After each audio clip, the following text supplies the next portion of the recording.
کربلا کے میدان میں ڈھول بجا، جو یہ کہے نہیں بجا وہ جھوٹا۔ تو سمجھ لو جو یہ کہے کہ اعلیٰ حضرت نے تعزیہ داری کو حرام کیا ہے وہ سب سے بڑا حرامی ہے۔ السلام علیکم ورحمۃ اللہ وبرکاتہ۔ میرے پیارے ناظرین، آج کل محرم الحرام کا مہینہ چل رہا ہے اور اس کے اندر اتنی خرافات چل رہی ہے، اور خرافات مچانے والے جو ہیں وہ ان جیسے عالم ہیں۔ یعنی ان جیسے عالم اگر اس دنیا میں رہیں گے، اس سنی مذہب کو بدنام کرنے کے لیے کس طریقے سے تلے ہوئے اور اعلیٰ حضرت علیہ الرحمہ کے فتویٰ سے بھی انکار کر رہے ہیں، اور جو کہتے ہیں کہ اعلیٰ حضرت علیہ الرحمہ نے فرمایا ہے کہ تعزیہ بنانا حرام ہے، اور ڈھول بجانا اور اس میں تعاون کرنا یہ ساری کی ساری چیزیں حرام کام ہیں، لیکن ان کے خلاف یہ کہتے ہیں کہ جو عالم، جو مفتی، جو حافظ یہ کہے کہ تعزیہ بنانا حرام ہے وہ خود حرامی ہیں۔ آئیے پہلے ان کی ویڈیو دیکھتے ہیں، اور ان کی ویڈیو دیکھنے کے بعد ان کے جواب میں ایک نوجوان عالم نے کس طریقے سے ان کا جواب دیا ہے وہ ویڈیو بھی دیکھیں گے، پھر اس کے بعد میں آپ کے سامنے کچھ اہم باتیں پیش کروں گا جو ضروری ہے۔ کا جو یہ مولوی ہے بڑا خطرناک ہے، اس کی چال کیا ہے یہ خود تو کچھ جانتا نہیں، خود تو یہ کچھ جانتا نہیں، سہارا لیتا ہے بڑے حضرت کا، اعلیٰ حضرت کا۔ بات سمجھ آ گئی؟ اور الزام اتنا بڑا دیتا ہے کہ اعلیٰ حضرت نے تعزیہ داری کو حرام کہا ہے۔ تو سمجھ لو جو یہ کہے کہ اعلیٰ حضرت نے تعزیہ داری کو حرام کہا ہے وہ سب سے بڑا حرامی ہے۔ بہت صاف لوگ میں سن لیں، صحیح ہے بات، وہ سب سے بڑا حرامی ہے کہ اعلیٰ حضرت کے فتوے کو بھی اس نے توڑ مروڑ کر پیش کیا۔ وہ جب اعلیٰ حضرت کا ہی نہیں ہے تو ہمارا کہاں سے ہو جائے؟ واہ واہ واہ واہ واہ، صحیح بات ہے۔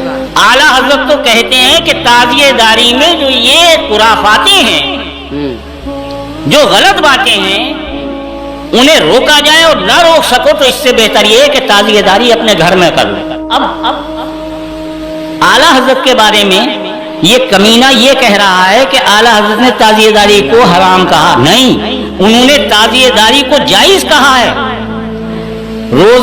روزے کا نقشہ بنانے کو بالکل ایسے بتایا ہے جیسے مکے اور مدینے کے نقشے ہم رکھتے ہیں، تو اس کو تو بیان نہیں کرتا۔ اعلیٰ حضرت کہتے کیا ہے کہ مکہ اور مدینے کا جیسا ہم نقشہ بناتے ہیں، اگر ایسے نقشے ہم بنا کر رکھیں، اپنے گھر میں زیارت کریں تو یہ سب ثواب کا کام۔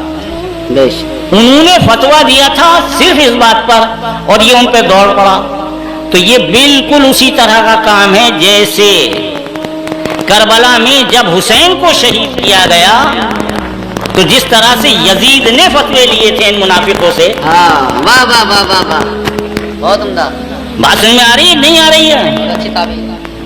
بالکل ایسے ہی آج کے عالم ہیں جو ذکر حسین سے روکتے ہیں، عزاداری حسین سے روکتے ہیں۔ کار وارث پاک اعظم اللہ کا ذکر کا ہم طریقت کے ماننے والے ہیں، ہمارے لیے سب سے بڑا فتویٰ اگر کوئی ہے اس وقت کے حالات میں، اور سب سے بڑا کوئی عالم ہے، سب سے بڑا کوئی بادشاہ طریقت ہے، تو ہم چونکہ وارثی ہیں، ہمارے لیے سرکار وارث پاک اعظم اللہ ذکرہ کے مقابلے میں سب زیرو ہیں۔ کے ساتھ کربلا کے میدان میں ڈھول بجا،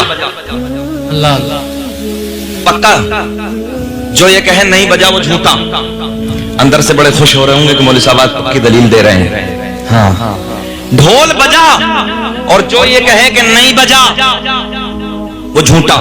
ڈھول بجا مگر اینک پیار کی لگا کے، اینک ایمانداری کی لگا کے، بس یہ دیکھنا ہے کہ بجایا کس نے، بس یہ دیکھنا کہ بجایا کس نے۔ جس کے گھر میں علی اکبر کی لاشیں پڑی ہوں، جس کے گھر میں اصغر کی لاش ہو، اونو محمد کی لاش ہو، حضرت قاسم کی لاش ہو، جس کے گھر میں حضرت عباس علمبردار کی لاش ہو، ادھر ڈھول بجا نہیں۔ ڈھول تو بجا مگر حسینیوں نے نہیں بلکہ یزیدیوں نے بجایا۔ میں تو سیدھی بات کرنے لگا ہوں، شکیل احمد رضوی کہیں نہیں، چاہے وہ گجرات میں ہو، بہار میں ہو، بنگال میں ہو، اللہ کا احسان ہے، رب کا بڑا فضل ہے کہ میں نے بڑے ایسے جگہ پر جہاں دھرندر رہتے تھے اور وہ ڈھول پوری 10 دن ڈھول میں گزار دیتے تھے، رب کا احسان ہے باری صاحب نے توبہ کرائی ہے میں نے، اور رب کا بڑا فضل ہے کہ توبہ کرائی، اور ایسی توبہ کرائی کہ آج تک وہ نحوست وہاں سے ختم ہو۔ واہ واہ واہ واہ، سبحان اللہ۔ اچھا ایک بات بتاؤ، تمہارے گھر میں ایک لاش ہو جائے، ایک میت ہو جائے، ایک جنازہ ہو جائے، یار لوگ نمازوں کو بھول جاتے ہیں، اگر موت ہو جائے تو نماز کیا معاف ہے؟ ذرا علماء سے پوچھیں نماز کیا معاف ہے؟ نماز معاف نہیں ہے. مگر ایک 18 سال کا بیٹا ختم ہو جائے قیامت کا منظر ہوتا ہے. چہروں پہ جھریاں پڑ جاتی, لوگوں کی بھوکیں ختم ہو جاتی ہیں, لوگ کئی وقت کھانا نہیں کھاتے. اگر بیٹے کا انتقال ہو گیا تو باپ کی ختم ہے, باپ کا انتقال ہو گیا اولاد کی بھوک ختم ہے. چہرے پہ جھریاں پڑ جاتی, چہرے پھٹ پڑ جاتے ہیں, بھوک نہیں لگتی, قیامت کا ماحول ہوتا ہے. ارے نادانو ڈھول بجانے والوں, ذرا یہ بتاؤ کہ کل قیامت کا دن ہوگا, شفاعت کا تاج حسین کے نانا کے سر سے بندھا ہوگا. جب حسین کہیں گے نانا جی یہی وہ بدبخت لوگ ہیں, یہی وہ ظالم لوگ ہیں کہ میری شہادت کے دن ڈھول بجا رہے تھے, خوشیاں منا رہے تھے, کیا جواب دو گے کل قیامت میں؟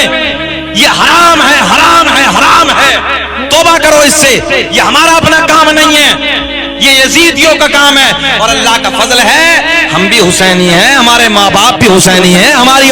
میرے پیارے ناظرین, آپ نے دیکھا کہ کس طریقے سے ان کے جواب میں ایک نوجوان عالم جو صحیح دین کو پیش کر رہے ہیں کس طریقے سے اپنی بات کو پیش کی ہے.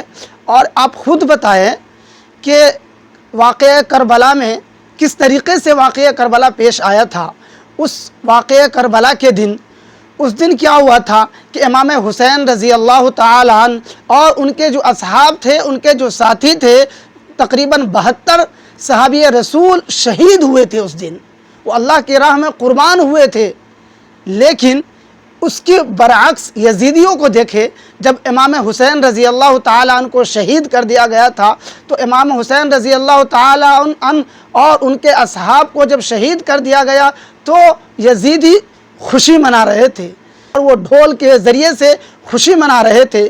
لیکن آج دیکھا جائے اسی یزیدیوں کے نقش قدم پر چل کر آج دور حاضر میں امت مسلمہ خرافات, نئے مروجات, رسموں میں وہ لوگ ملوث ہیں. اور دوسری بات یہ کہ آپ خود غور کریں کہ جس گھر کے 72 افراد شہید ہوئے ہو, اللہ کی راہ میں قربانی تھی ہو اپنے ایمان کی اور امت محمدیہ کی اس امت کو بتانے کے لیے کہ اپنی جانیں تو قربان کر سکتے ہیں لیکن اپنے ایمان کو خطرے میں نہیں ڈال سکتے. یہ بہت بڑی ایمان کی دلیل ہے اور امت مسلمہ کو سمجھانے کے لیے اور امت مسلمہ کو سمجھنے کی ضرورت ہے.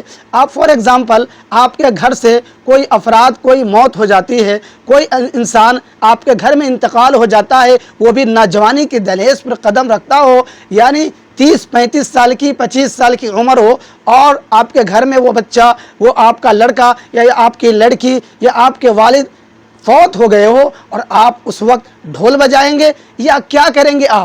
آپ خود غور کریں کہ آپ ڈھول بجائیں گے یا ان کے لیے ایصال ثواب کا کام کریں گے, ان کے لیے ذکر و اذکار کریں گے, ان کے لیے تسبیحات پڑھیں گے, یا آپ ڈھول بجائیں گے؟ کہ آپ کے پاس اللہ نے دماغ نہیں دیا ہے, آپ کے پاس ذرہ برابر بھی ایمان ہوگا اور دماغ ہوگا, یہ دماغ کی بتی جلے گی تو آپ ضرور غور کریں گے کہ یہ جو کام ہے, جو خرافات ہے, کوئی بھی کہے, آپ اپنے دماغ کے ذریعے سے سوچیں تو صحیح یہ غلط ہے یا صحیح. آپ ان خرافات سے بچے, ڈھول تاشے سے بچے اور تعزیہ بنانے سے اور رسم و رواج سے بچے. اس مہینے میں جتنا ہو سکے آپ واقعہ کربلا کو پڑھے, امام حسین رضی اللہ تعالیٰ عنہ کی زندگی کو پڑھے کہ امام حسین رضی اللہ تعالیٰ عنہ نے کس طریقے سے اپنی جان تو قربان کر دی لیکن اپنے ایمان کو خطرے میں نہیں ڈالا. ان کی زندگی کو پڑھے اور واقعہ کربلا کو پڑھ کر آپ عبرت حاصل کریں.